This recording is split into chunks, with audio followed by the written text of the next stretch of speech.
Olá pessoal, sejam todos bem-vindos a mais um vídeo do canal Relíquias do Rei. Meu nome é Reinaldo e esta é Rafa. Seja bem-vinda, Rafa, minha produção. E a gente já pede para que vocês se inscrevam no canal, como é, Rafa?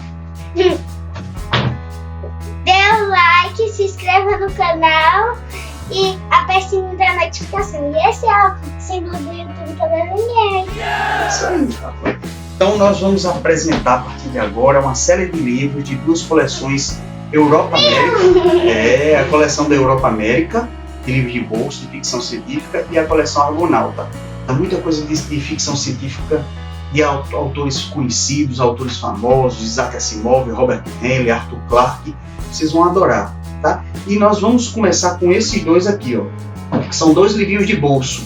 Esse, né? Isso, Tempestade no Tempo 1 e esse. Tempestade no Tempo 2, certo? No vídeo de hoje eu vou falar sobre o 1. É uma saga de viagem no tempo, onde vocês que apreciam... esse. É uma saga de viagem no tempo. Vocês que apreciam essa temática de viagem no tempo, paradoxo temporal, vocês vão adorar esse livro. Esse livro conta a história de um evento que acontece no mundo, um fenômeno, onde muralhas de névoa saem passando e modificando aquela região, levando aquela região, aquela área afetada para o passado, para o futuro. E nesse meio tempo você vai conhecer o nosso personagem chamado Mark Déspota, que junto com um leopardo e junto com uma menina muda, que ele não sabe nem o nome dela, eles vão se aventurar para tentar superar essa tempestade no tempo, esse fenômeno que acontece, que pode ocasionar até o final da nossa história como nós conhecemos.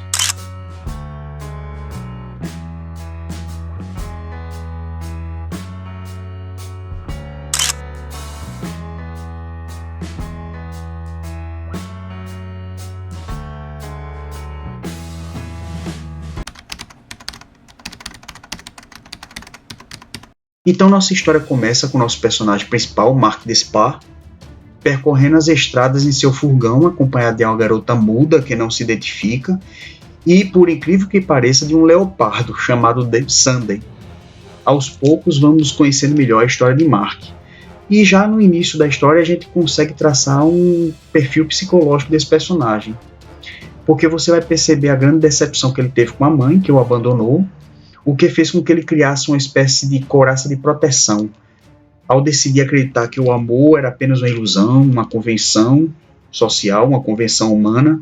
Para que, liberto desse sentimento, ele pudesse apenas se concentrar nas suas glórias materiais, nas suas conquistas pessoais, passando a não dedicar amor a mais ninguém.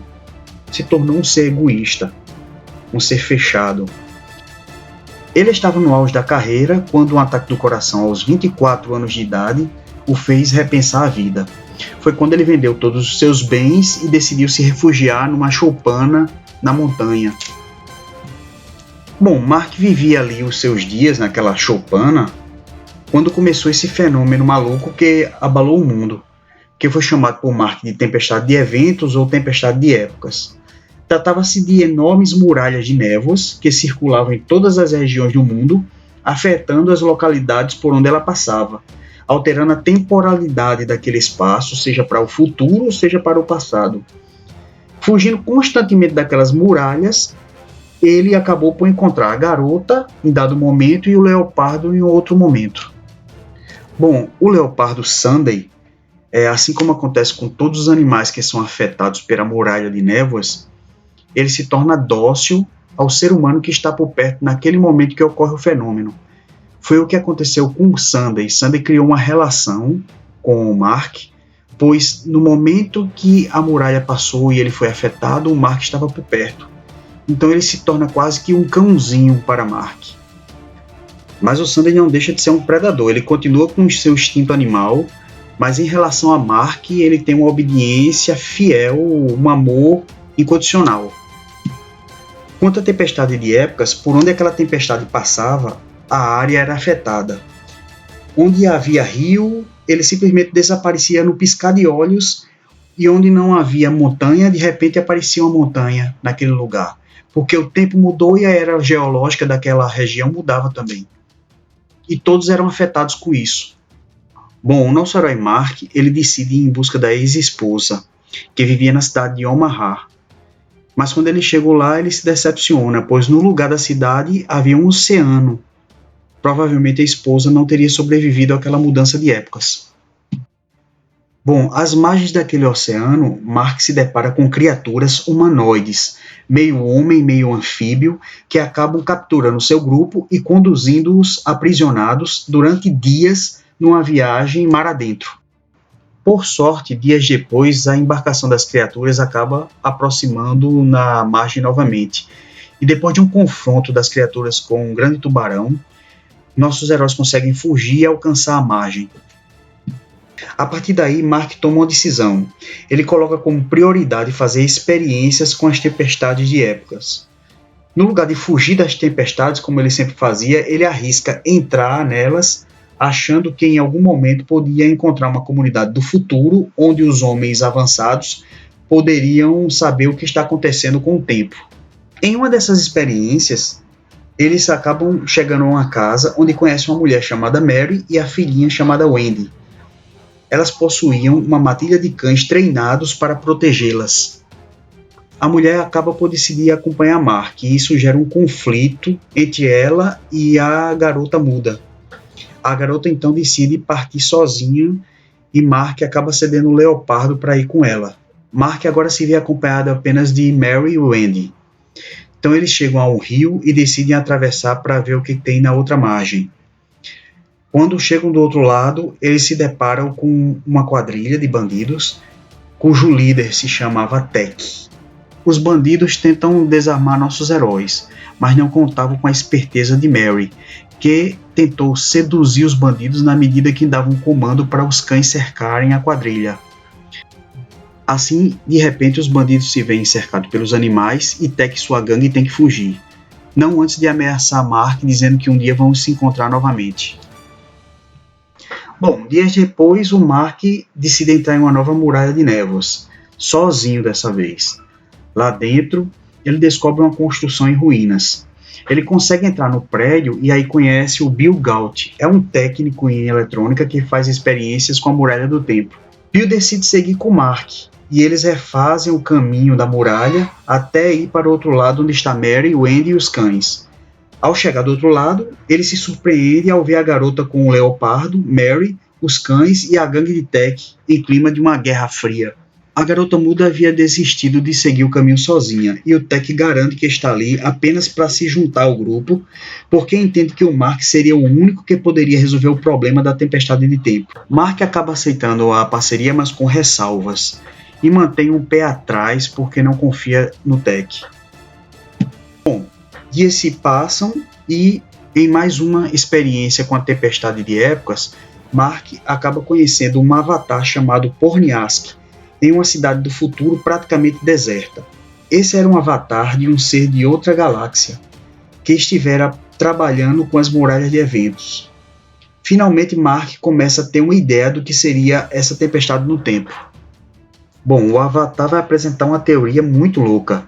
Ele diz que as muralhas de tempo que percorrem o planeta são microecos de algo que aconteceu 1 bilhão de anos atrás, criando caos nos esquemas e padrões temporais, e essa situação é universal, e que essa situação iria piorar ainda mais se não fosse contida, pois cada partícula fragmentada poderia virar um universo independente.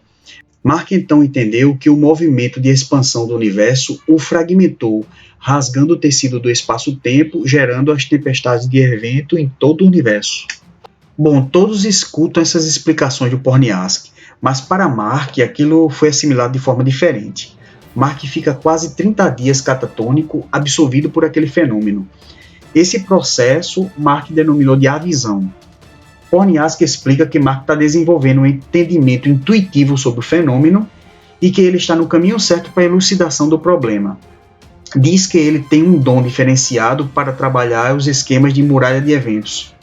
Eles prosseguem um caminho rumo a uma solução, tentando encontrar um novo local que propiciaria um melhor entendimento sobre o fenômeno. Mark cada vez mais desenvolve uma intuição a respeito do seu dom, que ele mesmo ainda não entende por completo, mas Porniask afirma que aos poucos ele está entrando num nível diferenciado para interagir com a tempestade no tempo. A intuição de Mark o leva a encontrar uma nova muralha de eventos e ele entra em uma cidade habitada por criaturas simiescas que, segundo Porniask, foram criadas geneticamente em laboratório por um povo de cerca de 100 anos no futuro da realidade de Mark, para exercer algumas atividades práticas naquela cidade. Esses eram os seres experimentais. O grupo então atravessa aquela pequena vila onde as criaturas moravam e trabalhavam até encontrar o prédio central. Finalmente, eles encontram uma máquina que poderia ser usada contra a tempestade no tempo. Trata-se de uma espécie de um grande painel que funcionava como um computador. Porniask então se dispõe a reprogramar a máquina para que Mark pudesse entrar em sintonia com a tempestade de época e entendê-la melhor. Quando a máquina é consertada, Mark interage com ela e expande muito mais a sua mente.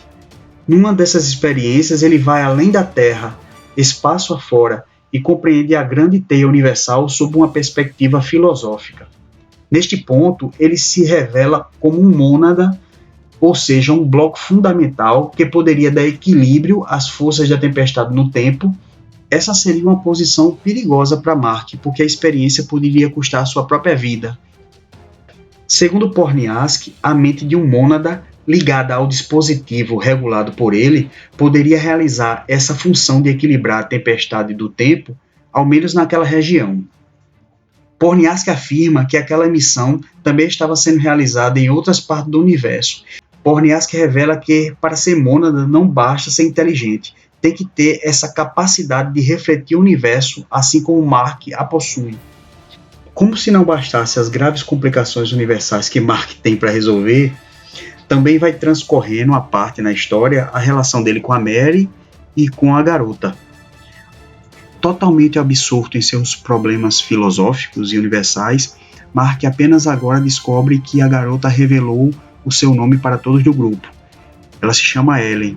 E para sua surpresa, ele descobre que a garota tem planos de ir embora com Tech quando o problema da tempestade no tempo for resolvido. Bom, a experiência da tempestade no tempo iria funcionar da seguinte forma. Mark era um mônada, a unidade fundamental daquela experiência, mas ele precisaria de todos os outros humanos para, em círculo, servir de Gestalt, que seria de apoio ao mônada, para que ele pudesse sintonizar e pudesse estagnar a tempestade no tempo. Então eles capturam o chefe dos seres experimentais, que seria um animal mais avançado e que poderia ajudar nesse Gestalt. Esse ser ele é apelida de O Velhote. Então todos se reúnem na hora da experiência, em círculo, e começam o processo de sintonização. Ocorre que o Velhote, durante o processo de sintonização, consegue mandar uma mensagem telepática para os outros seres simiescos que decidem atacar o grupo de humanos. Então os seres experimentais atacam a casa principal onde ocorria a experiência e Mark teve que se revezar entre a experiência e a defesa da casa, sozinho, uma vez que os outros humanos estavam catatônicos envolvidos com a experiência. Enquanto os seres experimentais avançam na direção da casa-sede, Mark consegue finalmente se conectar a nível cósmico e dar estabilidade àquela região do espaço, numa distância mais ou menos até os limites da Lua. Ele desmaia e quando acorda percebe que os experimentais haviam desaparecido das proximidades e o Sunday estava morto em seu colo. Nesse momento do livro você percebe o fechamento do perfil psicológico de Mark, porque durante todo o livro você percebe essa atitude egoísta que ele tinha de não se relacionar, de não se dedicar 100% a uma relação, seja com Mary, seja com um animal, seja com uma menina muda, seja com a Ellen. Só que com a morte do Sunday, parece que a ficha cai. Ele percebe nesse momento que o amor que aquele animal teve por ele o redimia de alguma forma. Diante daquele animal morto, ele começou a sentir o peso daquela sua atitude egoísta que ele desenvolveu durante toda a sua vida cair nesse momento. Na verdade, você vê que a história vai além de uma excelente história de ficção científica. Você vê a trajetória de um homem, né? De um homem que se decepcionou, que fechou seu coração, mas que diante de um amor incondicional de um animal, decidiu mudar de atitude, decidiu abrir seu coração novamente. E é quando você percebe a riqueza dos personagens, a profundidade, as camadas dos personagens que o escritor desenvolve. Bom, a Ellie, vendo aquela cena, decide não mais fugir com o Tech, que revoltado aponta a arma para Bill e acaba sendo abatido por ela. Bom, no final do livro, um outro animal vai proporcionar essa redenção do protagonista. O velhote, que acabou ficando com o grupo, pois a experiência de Gestalt havia gerado uma espécie de laço entre a criatura e Mark, tenta se aproximar cada vez mais de Mark. Mark pretende matar um velhote em dado momento, mas quando essa oportunidade surge, um gesto profundo de acolhimento do animal faz com que ele perceba que estava repetindo a ação que sempre teve com Sanden e passou a ver aquele ser experimental de uma forma diferente. Aquela espécie de redenção trouxe uma nova fase de paz na vida de Mark, que o marca o suficiente para decidir seguir em frente. E assim acaba o nosso livro. Bom, pessoal, esse foi o final do primeiro volume da saga Tempestade no Tempo. Nós vamos fazer um segundo vídeo com a segunda parte. Se vocês gostaram da história de Mark e querem saber como essa história vai acabar, não deixem de assistir o próximo vídeo. Se inscrevam no canal, deem um like e apertem o sininho de notificações, porque em breve está saindo o segundo vídeo. E se vocês se interessarem por essa história, por essa aventura e quiserem saber como ela acaba, em breve estaremos lançando o segundo vídeo. Rafa trocou de roupa? Sim. Não tá de pijaminha? Não. Não tá não? E que roupa é essa? Uma camiseta que parece um pijama. Ah, tá bom. Então tá. Não vai dormir agora não, né? Não. Bom, pessoal, até o próximo vídeo. Tá de dia. A gente tinha gravado o vídeo de dia. Pessoal, até o próximo vídeo. Sejam sempre bem-vindos, tá bom?